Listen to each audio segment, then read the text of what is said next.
Party ఫిరాయించిన ఎమ్మెల్యేలో tension పట్టుకుంది. ఎందుకంటే 4 వారాల్లో ఇప్పటికే చర్యలు తీసుకోవాలంటూ కూడా ఇటు హైకోర్టు తీర్పునిచ్చిన నేపథ్యంలో మరి ఇప్పటికే ఇటు స్పీకర్ గడ్డం ప్రసాద్ కుమార్ ఒక్కొక్కరిని కూడా విచారిస్తున్నారు. మరొక వైపు ఒక పార్టీ టికెట్ మీద గెలిచి మరో పార్టీకి వెళ్ళడానికి కూడా తప్పుగా పరిగణిస్తున్నారు. మరి ఈ నేపథ్యంలో మరి 10 మంది ఎమ్మెల్యేల భవితవ్యం ఏంటనపై కూడా ప్రధానంగా చర్చ జరుగుతుంది. ఇక మరోవైపు ఇటు ఖైరతాబాద్ ఎమ్మెల్యే దాన నాగేందర్‌కి మాత్రం ప్రమాదం అయితే పోచుందని చెప్పుకోవచ్చు. ఎందుకంటే ఆయన ఇటు బీఆర్‌ఎస్ టికెట్ మీద గెలిచి, మరోవైపు ఇటు కాంగ్రెస్‌లో చేరిన తర్వాత, ఇటు సికింద్రాబాద్ ఎంపీగా పోటీ చేసి ఓడిపోయారు. మరి ఈ నేపథ్యంలో ఆయనే ఇటు బీఆర్‌ఎస్ నుంచి కాంగ్రెస్‌లో చేరినట్టు కూడా ఆయన ఒప్పుకున్నాడు. కాబట్టి మరి త్వరలోనే ఇటు ఖైరతాబాద్ నియోజకవర్గానికి మరి ఉప ఎన్నిక వస్తుందంటూ కూడా ప్రధానంగా చర్చ జరుగుతుంది. ఇప్పటికే ఇటు జూబ్లీహిల్స్ ఎన్నికల్లో కూడా మరి కాంగ్రెస్ కైవసం చేసుకుంది. మరి ఇటు మరో ఉప ఎన్నిక కూడా రంగం సిద్ధం చేసినట్టు తెలుస్తోంది. మరి ఇదే విషయంపై మనతో మాట్లాడేందుకు ఇటు బీఆర్‌ఎస్ ఖైరతాబాద్ ఇన్ఛార్జ్ మన్నె గోవర్ధన్ రెడ్డి ఉన్నారు. వాళ్ళతో మాట్లాడదాం.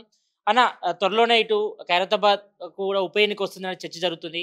మరి ఇటు బీఆర్‌ఎస్ పార్టీ నుంచి మీరే ప్రధానంగా పోటీ ఉంటారని చర్చ జరుగుతుంది. మరి దీనిపై ఏం మాట్లాడతారు?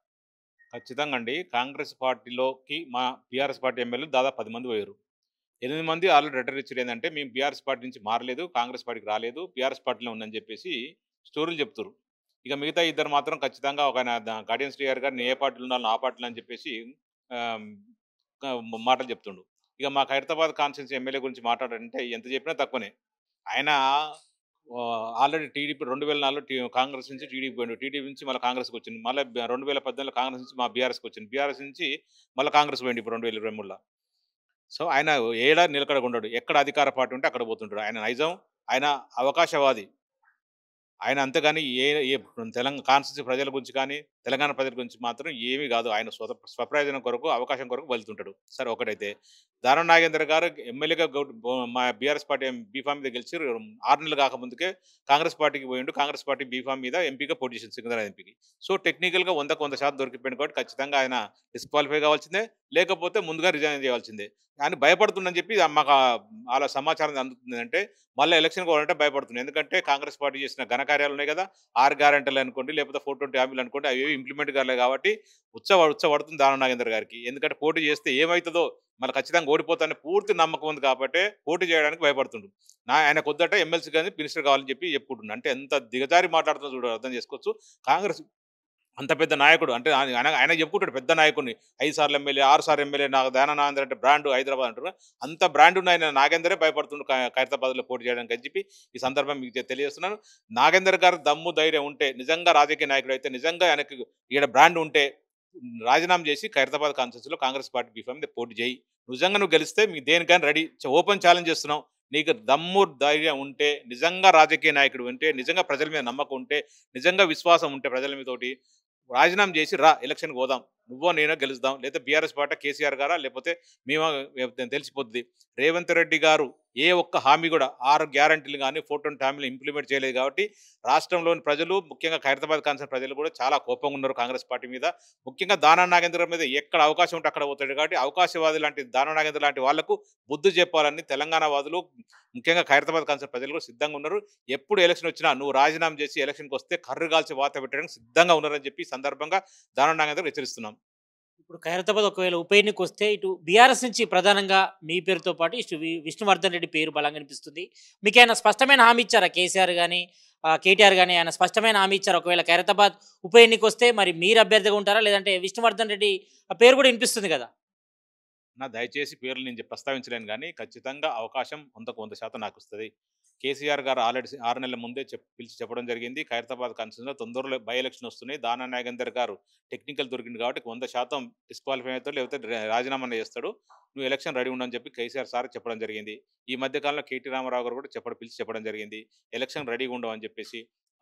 ముఖ్య కార్యకర్తలు, ముఖ్య నాయకుల మీటింగ్ పెట్టమని చెప్పడం జరిగింది. దానికి కూడా మేమందరం ప్రిపేర్ చేసినాం. రామన్న గారు ఎప్పుడు టైం ఇస్తే అప్పుడు ముఖ్య కార్యకర్తలు, ముఖ్య నాయకుల సమావేశం కూడా పెడతాం. అక్కడి నుంచి మేము ప్రచారం కూడా ఆల్రెడీ స్టార్ట్ చేస్తాం. బూత్ కమిటీలు వేయమని చెప్పి బూత్ కమిటీలో ఆల్మోస్ట్ అయిపోయింది. బూత్ కమిటీ కూడా వేసేస్తున్నాం. సో, 100% నాకు టికెట్ వస్తుంది. మీ అందరి ఆశీర్వాదంతోటి ఖైరతాబాద్ కాన్స్టిట్యూన్సీ ప్రజల ఆశీర్వాదంతోని 100% గెలవడానికి అవకాశం ఉంటుంది. కేసీఆర్ గారి ఆశీర్వాదంతో నేను టికెట్ వస్తుంది. కేసీఆర్ గారి ఆశీర్వాదంతో నేను గెలుస్తున్నా. అందరూ కూడా రాష్ట్ర కాన్స్టిట్యూన్సీ ప్రజలను ఎవరన్నా కూడా 100 మందిని అడిగితే దాదాపు 70-80 మంది కేసీఆర్ సార్ కావాలంటారు. కేసీఆర్ చేసిన సంక్షేమ పథకాలు, కేసీఆర్ గారు చేసిన అభివృద్ధినే గుర్తు చేసుకుంటారు. అందరూ కేసీఆర్ గారు ఎప్పుడొస్తారని చూస్తున్నారు. ఈసారి ఖైరతాబాద్ కాన్స్టిట్యూన్సీలో కేసీఆర్ గారి పార్టీ అయిన అభ్యర్థిని నేను ఖచ్చితంగా గెలుస్తున్నాం. ఈ బీఆర్ఎస్ పార్టీ ఇక్కడి నుంచే విజయం స్టార్ట్ అవుతుంది.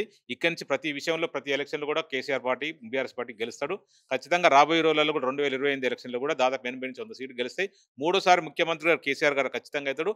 తెలంగాణ రాష్ట్ర ప్రజలు ఎప్పుడు వస్తే ఆ జనరల్ ఎలక్షన్ చూస్తారు. ఖైరతాబాద్ కాన్స్టిట్యూన్సీ ప్రజలు కూడా దాన నాగేందర్ బుద్ధి చెప్పాలి చూస్తారు. దాన నాగేందర్ గారికి ఖచ్చితంగా ఈరోజు చేదనుభవం వస్తుంది.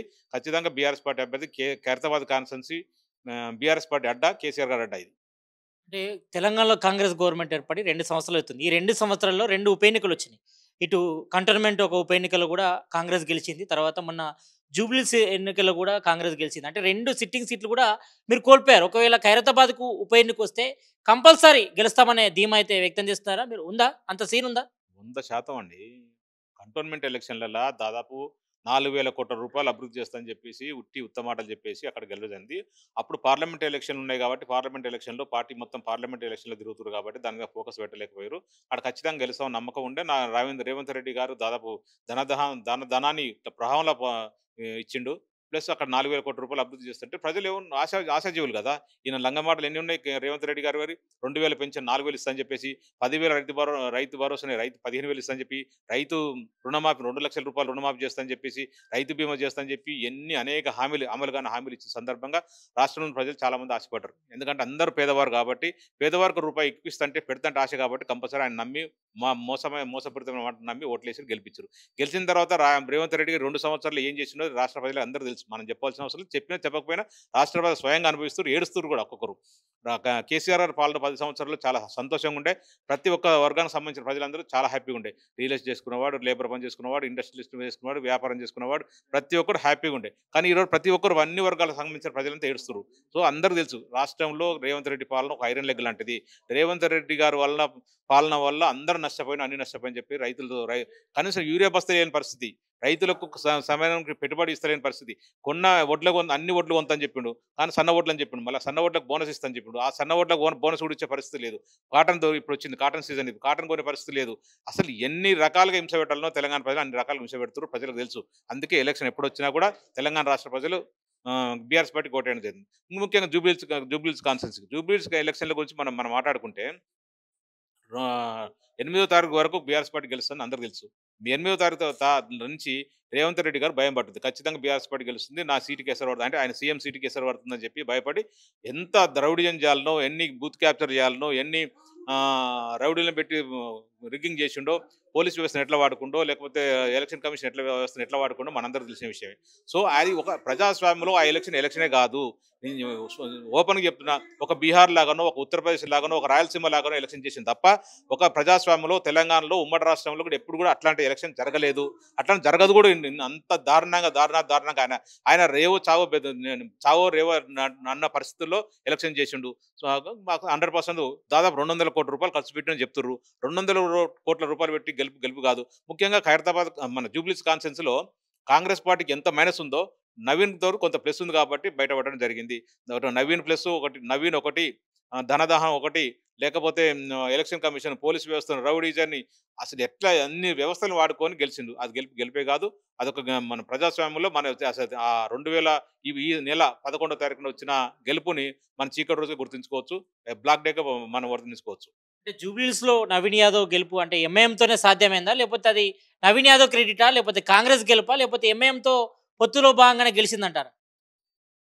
ఒక కొంతవరకు నవీన్ ప్లస్ పాయింట్ ఒకటి, తర్వాత ఎంఐఎం రిగ్గింగ్ వల్ల గెలిచిండు. కాంగ్రెస్ పార్టీ అధికారంలో కొట్టి అన్ని వ్యవస్థలు వాడుకుండు. అన్ని పోలీసులు అయితే చూసి చూడనట్టుగా వ్యవహరించారు. మన కళ్ళ ముంగట డబ్బులు పంచుతున్నా కూడా, కళ్ళ ముంగటే ఎలక్షన్ రోజు కూడా 100 ఫీట్ రోడ్ ఉండాలి బూత్ కాడికి ఆడికి. అయితే ఆ 100 ఫీట్ కాదు, కనీసం ఓటింగ్ పోలీస్ స్టేషన్ కాడనే జనాలు ఆ కాంగ్రెస్ పార్టీ ప్రచారం చేస్తారు. ఓపెన్గా కాంగ్రెస్ పోలింగ్ స్టేషన్ కూడా డబ్బులు పంచుతుండే. ఓపెన్గా రౌడీలు వచ్చి అందరిని బెదిరించడం, బీఆర్ఎస్ పార్టీ కార్యకర్తలు బెదిరించడం, వాళ్ళని వాళ్ళు ఒక డబ్బులు ఇచ్చే ప్రలోభాలు గురి చేయడం, ఎట్లా అంటే అసలు అది ఎలక్షన్ లాగా ఏం లేదు. ఒక చిన్న వీధి రౌడీల కొట్లాట్లకు తయారు చేసి గెలిచిండు. అది ఖచ్చితంగా కూడా ఎంఐఎం రిగ్గింగ్ వల్ల గెలిచిరు, డబ్బు వల్ల గెలిచిరు, పోలీసులను వాడుకోవడం గెలిచిరు, ఎలక్షన్ కమిషన్ వల్ల గెలిచిరు తప్ప స్వయంగా ఆ కాంగ్రెస్ పార్టీ గెలిపైతే గెలుపు కానే కాదు, రేవంత్ రెడ్డి గెలిపి అసలే కాదు. ఈ పార్టీ ఫిరాయించడానికి సంబంధించి కూడా దాదాపు 1.5 ఇయర్ నుంచి కూడా మీరు ఫైట్ చేస్తున్నారు. బీఆర్ఎస్ నేతలు ఇటు కేటీఆర్ గాని, తర్వాత ఎమ్మెల్యేలు గాని ఫైట్ చేస్తున్నారు కదా!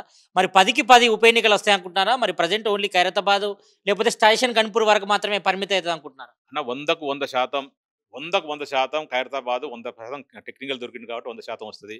సెకండ్ వచ్చేది స్టేషన్ గన్పూర్ వస్తది. మిగతా 8 మంది మాత్రం మేము పార్టీ మారలేదు, బీఆర్ఎస్ పార్టీలో అని చెప్పేసి దొంగ నాటకాలు ఆడుతుర్రు. మనకు తెలిసిన విషయమే. ఆల్రెడీ స్పీకర్ గారికి చెప్పిరట. మేము మేము స్పీకర్ గారు పేపర్‌లో వచ్చింది చూసిన క్లిప్‌లు. మేము పార్టీ మారలేదు, బీఆర్ఎస్ పార్టీలోనే ఉన్నాం. మాకు పార్టీ నుంచి పిలుపు రావట్లే కాబట్టి పోవట్లేదని చెప్పి నాటకాలు ఆడుతుర్రు. మేము కావాల్సిన ఎవిడెన్స్ మొత్తం కోర్టుకి సమర్పించినాం. కోర్టే డిసిషన్ తీసుకుంటది 8 మంది మీద. ఇక ఇద్దరైతే కంపల్సరీ ఎలక్షన్ రావడానికి రాడింది. మా ఖైరతాబాద్ మాత్రం 100% ఎలక్షన్ వస్తది. నెక్స్ట్ ఫిబ్రవరిలో, మార్చిలో ఎలక్షన్ వస్తది. ఖచ్చితంగా ఇప్పుడు జూబ్లీహిల్స్‌కో లేకపోతే కంటోన్మెంట్ అలాగుంటది. ఖైరతాబాద్ అలాగుంటది. ఖైరతాబాద్ కాన్ఫరెన్స్‌లో దానం నాగేందర్ గురించి 3 పర్యాయాలు చూసిర్రు ఆయన. ఆయన వ్యవహార శైలి, ఆయన నాగేందర్ గారు ఎమ్మెల్యే అయితే ప్రజలకు ఎట్లా అందుబాటులో ఉంటాడు, ఏ కష్టాల్లో ఆదుకుంటాడు, ఏ సమస్య వస్తే ఆదుకుంటాడని చెప్పి ప్రజలు చూసిర్రు కాబట్టి, ఎక్కడ అధికారం ఉంటే అక్కడ అధికారంలోకి పోతుంటాడు కాబట్టి, ఈయన ఇట్లాంటి నాగేందర్ లాంటి నాయకులకు బుద్ధి చెప్పాలని చెప్పి ఖైరతాబాద్ కాన్ఫరెన్స్ సిద్ధంగా ఉన్నారు. యావత్ తెలంగాణ రాష్ట్రం నుంచి ఇక్కడికొచ్చి దానం నాగేందర్ ఓడించడానికి రెడీ ఉన్నారు. ఎందుకంటే తెలంగాణ వ్యాధులను కొట్టిండు, బడుగు బలహీన వర్గాలను కొట్టిండు, అడ్వకేట్లను కొట్టిండు, తెలంగాణ అంటే అసహించుకునే వ్యక్తి, అసలు తెలంగాణ వద్దని కోరుకునే వ్యక్తి, సమైక్యవాది.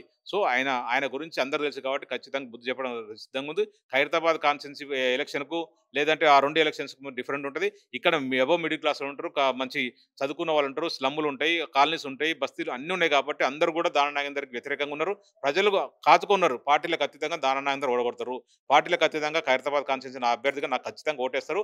కాంగ్రెస్ పార్టీకి సంబంధించిన నాయకులు కూడా నాకు మంచి సందర్భాలు ఉంటాయి. నేను అందరికి ఉంటా, అన్ని కార్యక్రమాలకు అటెండ్ అవుతుంటా. బీజేపీ వాళ్ళు కూడా అటెండ్ అవుతుంటా.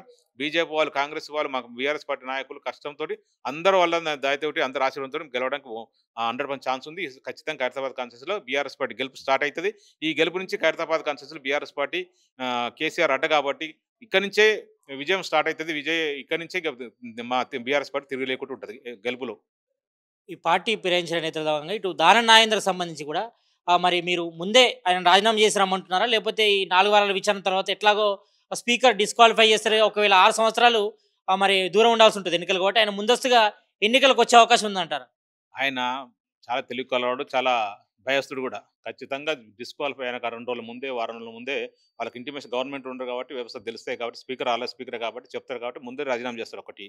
ఆయన నిజంగా నాయకుడు, నిజంగా రాజకీయంగా ఎదిగిన వ్యక్తి అయితే, నిజంగా ఆయనకు నీతి ఉంటే ఆయన నిజంగా రాజీనామా చేయాలి. 2 సంవత్సరాలు కావస్తుంది దాదాపు. ఫిబ్రవరి వస్తే 2 సంవత్సరాలు అయితుంది పార్టీ మారి. ఇప్పటికి ఎప్పుడు రాజీనామా చేయాలి. ఆయన గొప్ప నాయకుడు అని చెప్పుకుంటాడు కదా! ప్రజలతో బాగా మాస్ నాయకుడు అని చెప్పుకుంటాడు కదా! అంత నమ్మకం ఉంటే, అంత విశ్వాసం ఉంటే ప్రజల మీద రాజీనామా చేసి పోటీ చేయాలి కదా! పోటీకి ఎందుకు భయపడుతుండు ఇప్పుడు? నేను ఓపెన్ ఛాలెంజ్ చేస్తున్నా, మీ ఆంధ్రప్రభ ద్వారా ఓపెన్ ఛాలెంజ్ చేస్తున్నా. నాగేందర్ గారికి చిన్న రిక్వెస్ట్, మీరు నిజంగా రాజకీయంగా ప్రజల మీద నమ్మకం ఉంటే, రాజకీయంగా ఎదిగిన వ్యక్తి అయితే, చిన్న స్థాయి నుంచి పెద్ద స్థాయికి ఎదిగినావు కదా, ప్రజల మీద విశ్వాసం ఉంది కదా, రాజీనామా చేసి పోటీకి రా. ఓపెన్ ఛాలెంజ్ చేస్తున్నా. నువ్వో నేనో తెలుసుకుందాం. బీఆర్ఎస్ పార్టీ లేకపోతే కాంగ్రెస్ పార్టీ తెలుసుకుంటుంది. ఎప్పుడు ఏదో ఒక గెలిచినని చెప్పేసి ఎప్పుడు భ్రమలోకి ఉండొద్దు. ఖచ్చితంగా ఈసారి అవకాశం వస్తే మాత్రం బీఆర్ఎస్ పార్టీ గెలవడానికి 100% ఛాన్స్ ఉంది. ఇప్పుడు రేవంత్ రెడ్డి గారి నాయకత్వంలో ఎవరు నమ్మే పరిస్థితి లేదు కాబట్టి దానం నాగేందర్ కూడా ఇబ్బంది. Danam Nagender minus party minus.